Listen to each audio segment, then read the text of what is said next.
நேரத்துல ஏன் மேல பழி தூக்கி போட்டீங்க? ஏன் மேல பழி தூக்கி போடுறீங்க? பழி தூக்கி ஏன் மேல போடுறாங்க? ஏன் மேல பழிய தூக்கி போடுறீங்களா? ஆகஸ்ட் 2ஆம் தேதி தியானத்துக்கு வந்தோம். ஆகஸ்ட் 2ஆம் தேதி இந்த மாசம் ஆகஸ்ட் 2ஆம் தேதி தியானத்துக்கு வந்து 14 தானே இங்க வந்தோம். ஆகஸ்ட் 2ஆம் தேதி தானே நான் போனேன் தங்கச்சிக்கு தியானத்துக்கு. சொல்றேன் உங்க வெக்கமா இல்ல? கைஸ், தமிழ்நாடு முதலமைச்சர் விஜய் அவர்களை வாடா போடா அவனே இவனே லூசு மென்டல் அப்படின்ற மாதிரிலாம் திமுகவோட எம்பி ஆர் ஆசா வந்து பேசியிருக்காரு.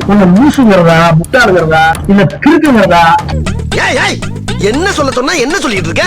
இப்ப அவருக்கு எதிராக காவல்துறையில வந்து பாத்தீங்கன்னா புகாரும் கொடுத்திருக்காங்க. சோ இதுக்கடுத்து திருமாவளவன் என்ன சொல்லியிருக்காருன்னா, பேனா சிலையை உடைக்கிறேன்னு சொன்ன சீமானு இப்ப திமுக கூட நெருக்கத்துல இருக்காரு. ஆனா நான் வந்து வேண்டாதவன் ஆயிட்டேனா, என்ன ஒதுக்கிட்டீங்களா, என்ன எதிரியா பாக்குறீங்களா அப்படின்ற மாதிரி கேள்வி கேட்டிருக்காரு. கலைஞருக்கு பேனா சின்னம் வைத்தால் நானே உடைப்பேன் அப்படின்னு சொன்னவர் யார் தெரியுங்களே உங்களுக்கு? நீங்க பாரு பேனா வை, ஒரு நாள் நான் வந்து உடைக்கிறேன் பாருங்க. அது என்ன மேட்டர் அப்படின்றதையும் பார்க்க போறோம். சோ இதுக்கு அடுத்து ஒரு டாஸ்மாக மூட சொல்லி ஸ்கூல் பசங்க போராடுறாங்க. அந்த ஸ்கூல் பசங்களை போலீஸ்காரங்க அடிச்சு துரத்துறாங்க. அரியலூர் அருகே டாஸ்மாக் கிடைக்கிறதாக போராடிய மாணவர்களை போலீசார் ஓட ஓட விரட்டி எடுத்த பரபரப்பு காட்சி வெளியாகி இருக்கிறது. என்ன இலவிடாது? அந்த மாதிரி கேவலமான ஒரு நிலவரம் தான் இப்ப நடந்துகிட்டு இருக்கு. சோ அது என்ன மேட்டர் அப்படின்றதையும் பார்க்க போறோம். நெக்ஸ்ட் டிவிக்கேல நாங்க வாஷிங் மிஷின் தான் வச்சிருக்கோங்க, ஊழல் பண்ணிருந்தா உள்ள தூக்கி போட்டு அவங்களை வெளுத்து அவங்களை நல்லவங்களா மாத்திரும் அப்படின்ற மாதிரி ஓப்பனா ஒத்துக்கிறாங்க. அது சொல்றேன், எங்க கட்சி ஒரு வாஷிங் மிஷின் வாஷிங் பண்ணி தூக்கி போட்டுருவோம். நான் சொன்ன மாதிரி அவங்களால ஓப்பனா சொல்ல முடியுமா?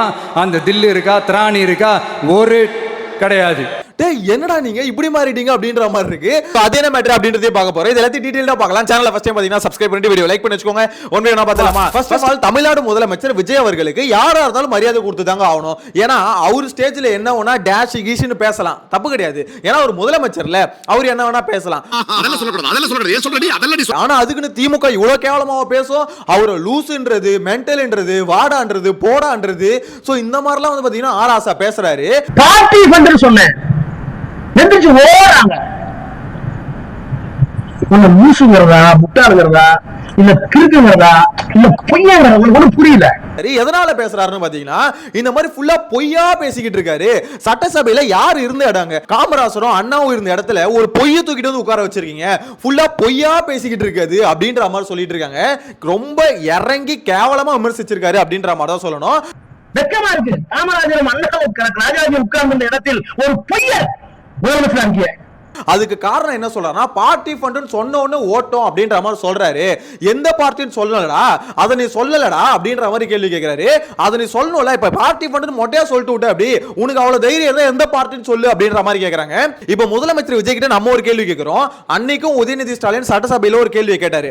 எந்த பார்ட்டின்னு சொல்லுங்க, தைரியம் இருந்தா சொல்லுங்க அப்படின்ற மாதிரி சட்டசபையில எந்திரிச்சு கேள்வி கேட்டாரு. இப்ப அதே விஷயம் தான் நம்மளுக்கும் கேட்க தோணுது. ஏன்னு பாத்தீங்கன்னா திமுக இவ்வளவு கேவலமா இறங்கி உங்களை கேள்வி கேக்குது, இவ்வளவு கேவலமா இறங்கி உங்களை விமர்சிக்குது. எதனால விமர்சிக்குது? நீங்க பொய் சொல்றீங்கன்னு சொல்லுது. பார்ட்டி ஃபண்ட் நாங்க வாங்கியிருந்தா எந்த பார்ட்டி யாரு எங்க வாங்கினான்னு கேள்வி கேக்குறாங்க. அவங்க கேக்குறது நியாயம் தானே? இதெல்லாம் பார்க்கும்போது உண்மையிலே திமுக பார்ட்டி ஃபண்ட் வாங்கலையோ அப்படின்ற மாதிரி டவுட் வருது. எங்க தலைக்கு எவ்வளவு தில்லு பத்தியா? அதை நான் நம்பல, கண்டிப்பா வாங்கிருப்பாங்க தான் நானும் நினைக்கிறேன். ஆனா முதலமைச்சர் விஜய் கிட்ட ஆதாரத்தோட தானே பேசுவார். எப்படி இருந்தாலும் முதலமைச்சர் ஆதாரத்தோட தானே பேசணும். சோ அப்படி ஆதாரம் இருந்தா காமிக்க வேண்டியது தானே? எடுத்து இந்த கிளி கிளிக்கிறாங்களே, நாரை கிளி கிளிக்கிறாங்களே, மரியாதையே கொடுக்காம கேட்கறாங்களே. அவங்க கேட்கறது பேசுறது எல்லாம் தப்பான்னு கேட்டீங்கன்னா 100% தப்பு. ஏன்னா முதலமைச்சருக்கு மரியாதை கொடுத்து தான் ஆகணும். அவர் வாடா போடான்றது, முட்டாள்ன்றது, லூசுன்றது, சோ இந்த மாதிரிலாம் சொல்றது இல்லை. இதெல்லாம் ரொம்ப ரொம்ப தப்பான விஷயம் தான். சோ அது வந்து கண்டிப்பா கண்டனத்துக்குரிய விஷயம் தான். ஆனா அவங்க கேட்கிற கேள்வி கரெக்ட் தானே? நீங்க பார்ட்டி ஃபண்ட்னு மொட்டையா சொன்னா என்ன அர்த்தம்? எந்த பார்ட்டி யாருக்கிட்ட எங்க வாங்கினாங்க ப்ரூவ் பண்ணுங்க அப்படின்ற மாதிரி கேட்கறாங்க. நியாயமான கேள்வி தானே? முதலமைச்சர் விஜய் அவர்களே இவ்வளவு மானங்கட்ட கேள்வி கேட்டதுக்கு அப்புறமும் நீங்க ப்ரூவ் பண்ணலனா இன்னும் இறங்கி திமுக கேட்பாங்களோ அப்படின்ற மாதிரி தான் டவுட் வருது. பாத்துக்கோங்க அப்படின்ற மாதிரி தான் சொல்ல தோணுது. உண்மையில ரொம்ப ஒஸ்டா இறங்கி கேள்வி கேக்குறாங்க. என்னப்பா செய்யறது? விதி விளையாடுச்சுப்பா. நாயே, நீ விளையாண்டு போட்டு விதி மேல பழி போடுற, உன்னை அப்படியே குத்துறா. கரூர்ல முதலமைச்சர் விஜய் பேசினது அவருக்கு பயங்கரமா பேக் ஃபயர் ஆயிடுச்சு அப்படின்ற மாதிரி தான் சொல்லணும். துக்கத்துல இருக்க ஒரு மனுஷன் 285 நாள் கழிச்சு அங்க வரணும். துக்கத்துல இருந்த ஒரு மனுஷன் தான் போய் ஆடியோ லான்ச்ல டான்ஸ் ஆடணுமா? துக்கத்துல இருந்த ஒரு மனுஷன் தான் பாத்தீங்கன்னா பர்த்டே ஃபங்க்ஷனுக்கு வந்து கேக் வெட்டி தனியா செலிப்ரேட் பண்ணுவீங்களா? துக்கத்துல இருந்த ஒரு மனுஷன் தான் பாத்தீங்கன்னா இடைத்தேர்தல் வந்து ஓட்டு கேட்பீங்களா அப்படின்ற ஏகப்பட்ட கேள்வி அடுக்குறாங்க. அதுக்கு அவரே பதில் சொல்லிட்டோம். பட் திமுக சார்பில் ஆர் ஆசா இப்ப கேள்வி கேட்டிருக்காருல, அவர் கேட்ட கேள்வி கரெக்ட், ஆனா கேட்ட விதம் ரொம்ப ரொம்ப தப்பு. முதலமைச்சருக்கு மரியாதையே கொடுக்காம இறங்கி கிளி கிளி கிழிச்சு விட்டாரு அப்படின்ற மாதிரி தான் சொல்ல தோணுது. சோ இதுக்கு அடுத்து ரொம்ப முக்கியமான விஷயம் திருமாவளவன் என்ன சொல்லியிருக்காருன்னா திமுக வந்து என்ன எதிரியா பாக்குது அப்படின்ற மாதிரி சொல்லியிருக்காரு. அது உண்மையானு கேட்டீங்கன்னா கொஞ்சம் பார்க்கும்போது அப்படிதான் தெரியுதுன்னு வச்சுக்கோங்களேன். ஆனா அவர் என்ன சொல்றாரு, என்ன எதிரியா பாக்குறாங்க. இந்த சீமான் வந்து பாத்தீங்கன்னா கருணாநிதி சிலையை உடைக்கிறேன்னு சொன்னாரு. கருணாநிதி சிலையை உடைக்கிறேன்னு சொன்னாரு. பேனா சிலையை நீ நட்டுப்பார், நான் வந்து உடைக்கிறேன்டா அப்படின்ற மாதிரி சொன்ன ஒரு மனுஷன் அவரு கூட இப்ப நீங்க கொஞ்சம் கொலாவுறீங்க, நான் உங்களுக்கு எதிரி ஆயிட்டேனா அப்படின்ற மாதிரி ஏக்கத்தோட கேள்வி கேட்கிறாரு திமுகவை பார்த்து. கூடி குழவுகிறார்கள், கொஞ்சி கொள்கிறார்கள். திருமாவளவன் எதிரியாகிவிட்டான். ஆனா திருமாவளவனை மட்டும் புரிஞ்சுக்கவே முடியலங்க. ஒன்னே டிவிகே கூட போயிட்டா அங்கேயே போயிடணும், இல்ல டிஎம்கே கூட இருக்கிறதா இருந்தா இங்கே இருந்துடணும், அங்க ஒரு கால் இங்க ஒரு கால் அப்படின்ற மாதிரி பேலன்ஸ் பண்ண ரொம்ப கஷ்டப்பட்டுக்கிட்டு இருக்காரு அப்படின்ற மாதிரி தான் சொல்ல தோணுது. ஐயோ சாமி வேற கூட்டு போங்கடா, கோவத்துல போட்டுற போற. இந்த இடத்துல சீமான் உங்களை எவ்வளவு விமர்சிச்சிருக்காரு, அவரு கூட ஏதோ நீங்க ஒன்னா உட்கார்ந்து பேசுறீங்க அப்படின்ற மாதிரி கேள்வி கேட்கிறாரு. அது மட்டும் இல்லாம இடைத்தேர்தல்ல அவரை பொது வேட்பாளரா நிப்பாட்ட போறாங்கன்ற மாதிரி எல்லாம் சொல்றாங்களே அப்படின்ற மாதிரி கேட்கிறாரு. எப்படி இன்றைக்கு அவரை பொது வேட்பாளராக நிறுத்த போகிறார்களாம். பிரச்சனை என்னன்னா அது வந்து கன்ஃபார்ம்டு நியூஸே கிடையாது. சீமானை வந்து பாத்தீங்கன்னா திமுகவும் அதிமுகவும் சேர்ந்து பொது வேட்பாளரா நிப்பாட்ட போறாங்க அப்படின்ற நியூஸே கன்ஃபார்ம் இல்ல அப்படின்னு சொல்லிட்டு நாம் தமிழர் கட்சி சைடுல இருந்து கன்ஃபார்ம் பண்ணிட்டாங்க. அதை இன்னும் மறக்காம திருமாவளவன் மாதிரி ஆட்கள் வந்து பொது வேட்பாளரா ஒரு நிப்பாட்ட போறாங்க. சோ அந்த அளவுக்கு அவங்க க்ளோஸ் ஆயிட்டாங்க. நான் வில்லன் ஆயிட்டேன், என்ன ஒதுக்கிட்டீங்களே அப்படின்ற மாதிரி கேள்வி கேட்டிருக்காரு. ஃபர்ஸ்ட் ஆஃப் ஆல் அது ஃபேக் நியூஸ் திருமாவளவன் அவர்களே. அது மட்டும் இல்லாம திமுக உங்களை ஒதுக்கிடுச்சா அப்படின்ற மாதிரி கேட்டீங்கன்னா நீங்க திமுக விட்டு டிவிகேக்கு போயிட்டீங்க. அப்படி இருக்கும்போது உங்ககிட்ட கொஞ்சம் கொலாவணும்னு எதிர்பார்க்கறது எந்த வகையில நியாயம் எனக்கு புரியலையே. நீங்க டிவோர்ஸ் பண்ணிட்டு வேற ஒரு கல்யாணம் பண்ணிட்டு அதுக்கப்புறம் என்னதான் டிவோர்ஸ் பண்ணியிருந்தாலும் என்ன நீ வெறுக்க கூடாது அப்படின்ற மாதிரி சொன்னா செருப்பு கழட்டி அடிக்க மாட்டாங்க. இதை நான் கேட்கல, கமெண்ட் செக்ஷன்ல நிறைய பேர் கேட்டுட்டு இருக்காங்க.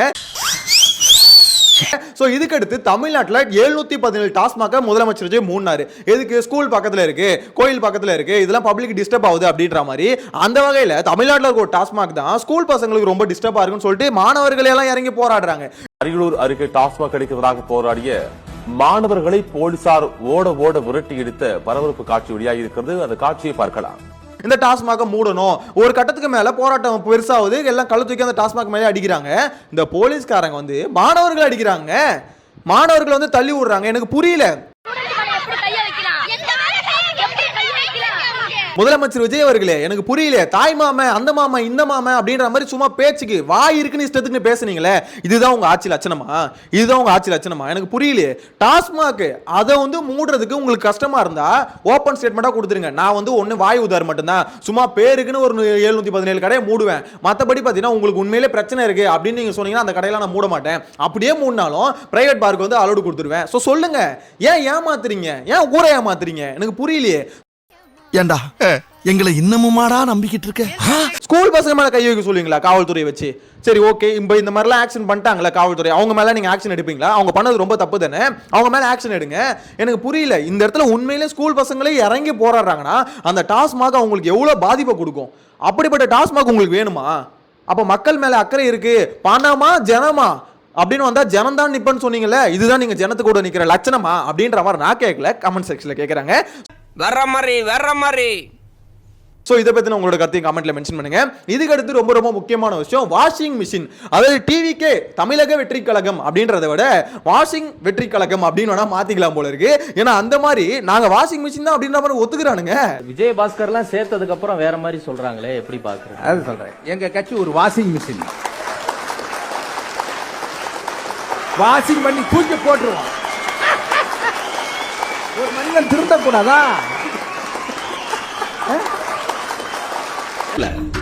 ஆட்டோமேட்டிக்கா கொஞ்ச நேரத்துல அதுவே சரியாயிடும். இதே தான் டாக்டர் அவனு சொல்றான். அவரே சொல்றாரா? Very good brilliant. பிரச்சனை அதான் டாக்டர். அதிமுகல ஊழல் பண்ணாங்களே, சோ அவங்க எல்லாரையும் விஜய் அவர்கள் வந்து கூட்டு உள்ள சேர்த்துக்கிறாரு. சோ அவங்க எல்லாரையும் பாத்தீங்கன்னா ராஜினாமா பண்ணிட்டு வாங்க நாங்க உள்ள சேர்த்துக்கிறோம், நாங்க தூய சக்தி தான், எங்க கூட வந்தா நீங்களும் தூய சக்தியா மாறிடுவீங்க அப்படின்ற மாதிரி கூப்பிட்டுக்கிறாருன்னு வச்சுக்கோங்களேன். அது ரொம்ப ரொம்ப கேவலமான விஷயம். ஓட்டு போட்ட மக்களையும் ஏமாத்துறாங்க, இதுக்கப்புறம் உங்களுக்கு ஓட்டு போட போற மக்களையும் நாங்க தூய சக்தி தான் அப்படின்ற மாதிரி விஜய் ஃபேஸ் வேல்யூ வச்சு ஏமாத்துறாங்க. ஏன்னா பக்காவா ஊழல் பண்ணவங்க 30க்கும் மேற்பட்ட கேஸ் அவங்க மேல இருக்கு. சொத்து குவிப்பு வழக்கு இருக்கு, குட்கா கேஸ் இருக்கு, அந்த மாதிரி ஏகப்பட்ட கேஸ் இருக்கு. அப்படிப்பட்ட நபர்களை உள்ள சேர்த்துக்கிறாங்க. இதுக்கப்புறம் இன்னும் பயங்கரமா இருக்கும். சோ இதுக்கு டிவிகே கட்சி சார்பா வந்து என்ன சொல்றாங்கன்னா, அவங்க நிப்பாட்டின ஒரு வேட்பாளர் அவர் வந்து என்ன சொல்றாருன்னா, நாங்க வாஷிங் மிஷின் வச்சிருக்கோங்க, யாரு வந்தாலும் பரவாயில்ல அவங்க துவைச்சு நல்லவங்களா மாத்தி வச்சுப்போம் அப்படின்ற மாதிரி சொல்றாரு. வெக்கமா இல்ல, கேவலமா இல்ல இந்த மாதிரி சொல்றது? அட வெக்கம் கட்டுவீங்களா? இதுக்கு எதுக்குடா வெள்ளையங்கிலி மாலைன்னு? ஆக்சுவலா டிவிகேக்கு ஓட்டு போட்ட மக்களுக்கு பெரிய நாமத்தை வந்து போட்டுக்கிட்டு இருக்காரு முதலமைச்சர் விஜய் அப்படின்ற மாதிரி தான் சொல்ல தோணுது. ஆனா நிறைய பேருக்கு அவர் நாமத்தை போடுறாருன்ற இப்போ வரைக்கும் தெரியல. ஏன்னா ஊழல் இல்லாத கட்சி, ஊழல் இல்லாத ஆட்சி அப்படின்ற மாதிரி சொன்னாரு. அப்படி இருக்கும்போது ஊழல் சக்தின்னு சொன்ன அதிமுக வந்து கூப்பிட்டு சேர்த்துக்கிறாங்க. சேர்த்துக்கிட்டு இப்போ அதுக்கு வந்து பார்த்தீங்கன்னா முட்டு கொடுக்குறானுங்க. நாங்கள் வாஷிங் மிஷின் வச்சிருக்கோம், வந்து எங்க கூட சேர்ந்தா நாங்கள் வந்து அவங்க நல்லவங்களா மாத்திடுவோம். இப்போ அவங்க மேல இருக்க கேஸ்ல என்ன ஆகும், அதுவும் பார்த்தீங்கன்னா கழிஞ்சிரும். அதானே உண்மை. டிவிக்கேல வந்து அவங்க சேரதுக்கு காரணம் என்னன்னா, ஒன்னு கேஸ் இந்த மாதிரி கொஞ்சம் வந்து பார்த்தீங்கன்னா அப்படியே ரிலாக்ஸேஷன் கொடுப்பாங்க, கேஸ்ல இருந்து தூக்கி உள்ள வைக்க மாட்டாங்க. யோசிச்சு பாருங்க, இப்போ திமுக எம்எல்ஏக்கள் அவங்க பண்ண ஊழல்கள்லாம் நோண்டுறாங்க, நல்ல விஷயம், வரவேற்கிறோம். அதே மாதிரி அதிமுக எம்எல்ஏக்கள் அவங்க பண்ண ஊழல்கள்லாம் நோண்டணும்ல, ஏன் ஏன்னா அங்க இருந்து இன்னும் கொஞ்சம் பேர் வரதுக்கு வாய்ப்பு இருக்குல்ல, அதனால இப்போதைக்கு நோண்ட மாட்டாங்க. இன்கேஸ் யாருமே இதுக்கப்புறம் வரலன்னு வச்சுக்கோங்களேன், அப்போ வேணா நோண்டுவாங்க. ஆனா வந்தவங்களை நோண்டுவாங்கன்னு பார்த்தீங்கன்னா நோண்ட மாட்டாங்க. ஏன்னா அவங்க தான் இவங்க கூட வந்த பேர் தூய சக்தியா மாறிடுறாங்களே. அவங்க மக்களுக்கு எப்பேற்பட்ட ஆப்படிச்சிருந்தாலும் சரி, அவங்களாம் தூய சக்தி. அவ்வளோ ஊழல் பண்ணவங்க இங்க வந்தா நல்லவங்களா இருப்பாங்க அப்படின்ற மாதிரி டிவிகே சப்போர்ட்டர்ஸ் நம்புனீங்கன்னா பைத்தியக்காரங்க உங்களை விட வேற யாரும் இருக்க மாட்டாங்க அப்படின்ற மாதிரி தான் சொல்ல தோணுது. ஏன்னா பக்காவா ஊழல் பண்ணவங்க, அவ்வளவு கேஸ் இருக்கிறவங்க, அவங்கள உள்ள கூப்பிட்டு சேர்த்துக்கிறாங்க. கேட்டா வாஷிங் மிஷின் வச்சுக்கிட்டோம்னு சொல்லிட்டு ஒரு டிபேட்ல பெருமையா பேசுறாங்க. யாரா நீங்க உங்களெல்லாம் வேட்பாளரா வேற போடுறாங்களா அப்படின்ற மாதிரி தான் இருக்கு. எனக்கு புரியவே இல்லை. உங்களோட கருத்தை மறக்காம கமெண்ட்ல மென்ஷன் பண்ணுங்க. ஓவராலா பார்க்கும்போது அந்த கரூர் ஸ்பீச் வந்து முதலமைச்சர் விஜய் அவர்களுக்கு பயங்கரமா பேக் ஃபயர் ஆயிடுச்சு அப்படின்ற மாதிரி தான் சொல்ல தோணுது. உங்களோட கருத்தை கமெண்ட்ல மென்ஷன் பண்ணுங்க. நெக்ஸ்ட் வீடியோல மீட் பண்ணலாம். Tata, bye by.